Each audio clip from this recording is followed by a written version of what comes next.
The rules of a period film have been completely broken, and that goes for the costume as well. You can define an awful lot through what you look like in film. You look as lovely as ever, Princess Kitty. I'm really excited about looking at a period film that's not done in the same way, that's a non-naturalistic visual feast.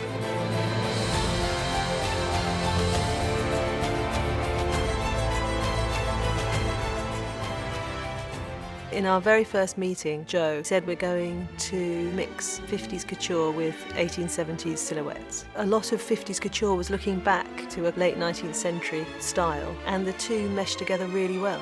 That's been very liberating, style-wise, for all of us. We're paying homage to 1873 and to 1950. Jacqueline is the most astounding costume designer. She has an absolute understanding of style and period and fabric, but also an understanding of character that is really rare.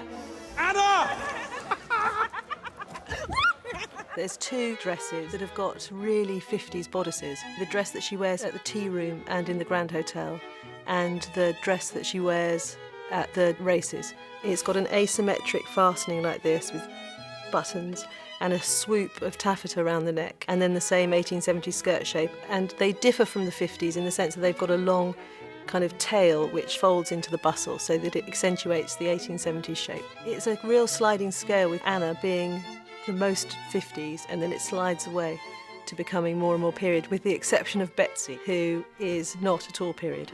You didn't come to my dinner? In talks with Jacqueline, the costume designer, and we decided that she could be a bit exotic. So I thought geisha was quite an interesting theme to go down. Your husband is a saint, and we must all cherish him for Russia's sake. The first discussions in wardrobe when you're putting any character together is the most rewarding. Jude latched onto the idea that the simpler your costume and the less detail and the less there is on it signifies that you have greater power. He wanted to remove all of the details and have a completely plain tunic, and we played on that idea again with his dressing gown and nightshirt at home. Jacqueline's fantastic because she already has her ideas of the character, but she also likes to know what you think. In my opinion, Karenina is a fool, and Anna is the best of us. This little thing for me was something that was quite telling of my character, because there is a slightly spiky element to her that represents that. My dear, I'm a sales catalogue. Costume design has been an eye-opening experience for me with Jacqueline. The way they approach costume, there was a huge amount of the character came through the different looks. I'm Countess Vronskaya. I've been in St. Petersburg for the christening of a granddaughter.